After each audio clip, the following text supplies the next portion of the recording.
Assalamualaikum warahmatullahi wabarakatuh. Berjumpa lagi dengan saya Hoir Effendi. Mari anak-anakku sekalian, kali ini kita bareng-bareng belajar tentang sikap dan perilaku wirausahawan. Pengertian wirausaha. Wirausaha berasal dari bahasa Prancis yaitu entrepreneur, diartikan sebagai figur seseorang dalam menjalankan usaha secara mandiri, dilandasi sifat yang luhur. Tingkah laku wirausaha tergambar dalam kepribadian, menjalin hubungan, kemampuan pemasaran, keahlian mengatur, sikap terhadap uang. Kepribadian wirausaha tercermin dalam kreativitas, disiplin, percaya diri, berani, dorongan, dan kemauan yang kuat.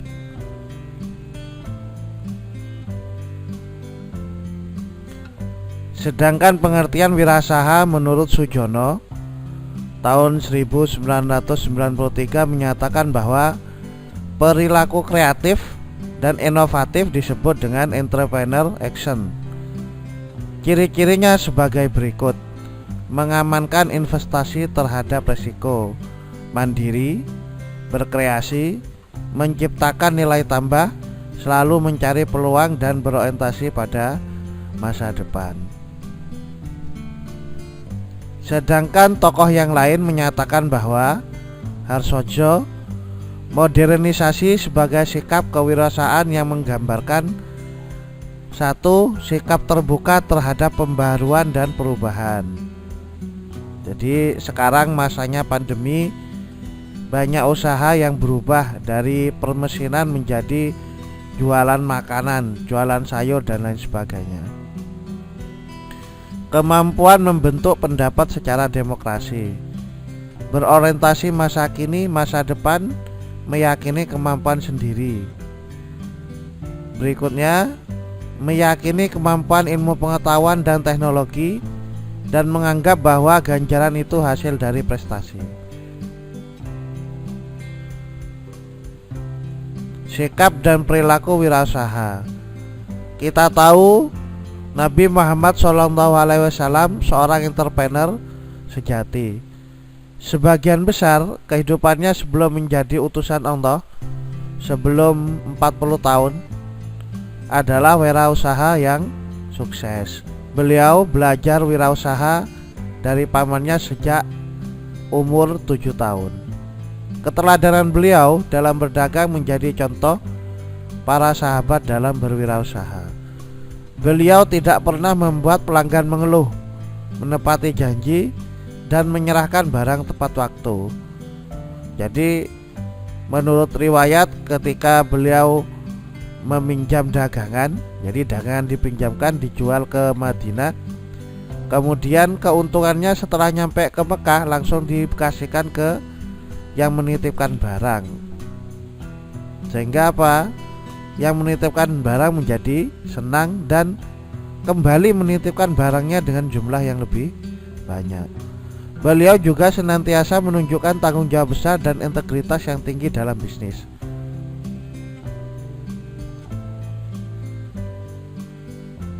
Sikap dan perilaku wirausaha. Beliau melaksanakan prinsip manajemen modern. Jadi 14 abad yang lalu sudah diterapkan oleh beliau sistem bisnis modern, yaitu kepuasan pelanggan. Jadi ketika di Madinah, ketika menjual, beliau menceritakan modalnya sekian, saya jual sekian, silahkan ditawar. Sehingga banyak pelanggan yang senang. Pelayanan unggul tadi, kejujuran, seperti yang saya sebutkan di atas tadi. Etika wirausaha yang diterapkan beliau sebagai berikut: kejujuran, sehingga awalnya mencari barang untuk dijualkan, tahap berikutnya banyak pengusaha menitipkan barang, terutama ada ketertarikan janda cantik kaya raya bernama Khadijah, sehingga pada akhirnya singkat cerita menjadi istri beliau. Pencatatan utang piutang. Utang piutang. Jadi utangnya dari barang yang dititipkan langsung dikasihkan sebelum dia tidur. Selesai ya. Kemudian orientasi tidak hanya mengejar keuntungan. Jadi keuntungannya diambil seperlunya. Karena apa? Tidak hanya mengejar keuntungan, mengejar mencari teman, kemudian mencari relasi dan lain sebagainya. Tidak melakukan sumpah palsu. Nah, ini kecenderungan di masa sekarang. Misalkan maklar sepeda motor, ada kecenderungan dalam tanda kutip oknum maklar menceritakan bagus tidaknya barang yang dijual, sehingga ketika pembeli membeli nyampe rumah kecenderungan kecewa. Sikap longgar dan ramah tamah. Longgar maksudnya tentang pembayaran, bisa dibayar cash, bisa dibayar dicicil, tapi jelas nggak seperti sekarang. Sekarang ini lebih aman jika dibayar cash.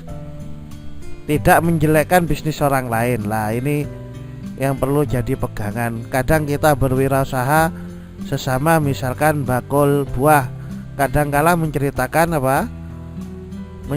atau menjelek-jelekan buah yang dijual pedagang lain. Padahal ketika zamannya Nabi Muhammad, sesama pembakul buah saling kerjasama. Etika wirausaha yang diterapkan oleh beliau, yang pertama jujur, sehingga beliau disebut as-siddiq, jujur dalam takaran dan timbangan. Kalau kita lihat di pasar, membeli beras 1 batok, lah tangannya masih main mengambil keuntungan dari beras tadi. Jadi takaran batok, misalnya 1 batok, tangannya ngambil lagi. Timbangan, kadang timbangnya ditambah pemberat. Tidak mengenal persaingan dagang, namun sinergi. Lah, contoh ini saya temui di alun-alun Madiun. Jadi bakul bakso bersinergi dengan bakul es degan, bakul buah gitu. Dan ini bagus, sehingga mendapatkan keuntungan yang lebih banyak biasanya. Bisnis tidak mengganggu ibadah.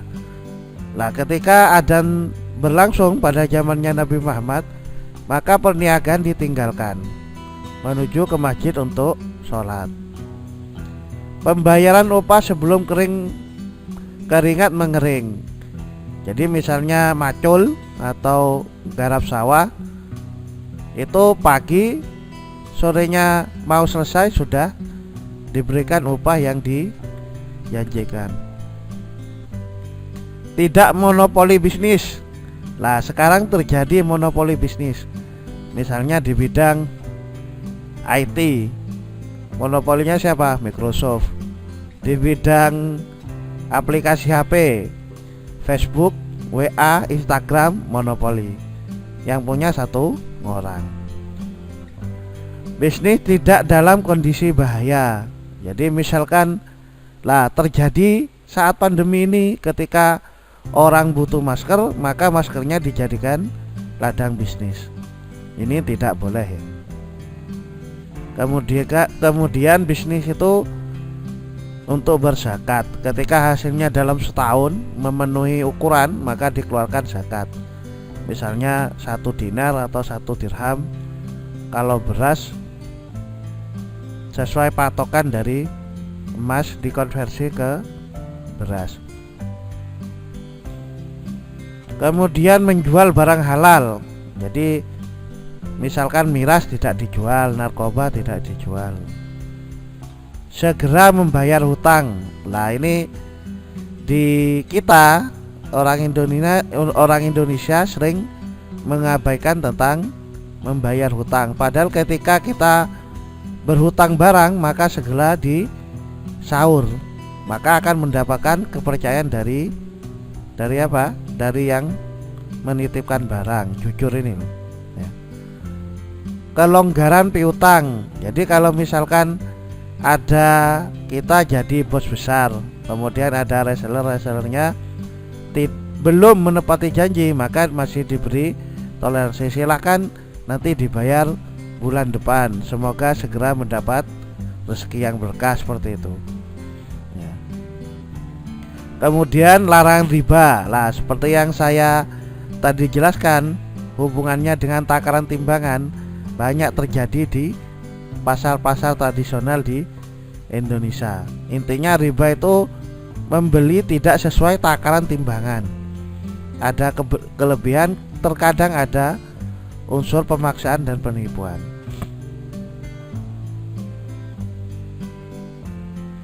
Kegagalan dan keberhasilan wirausaha. Dalam dunia wirausaha tentu mengalami namanya kegagalan dan keberhasilan. Saya sebut di sini kegagalan dulu baru berhasil. Contoh KFC yang punya itu berapa kali percobaan, bahkan dia melamar ke suatu bidang usaha ditolak. Akhirnya berhasil di bidang olahan cepat saji KFC.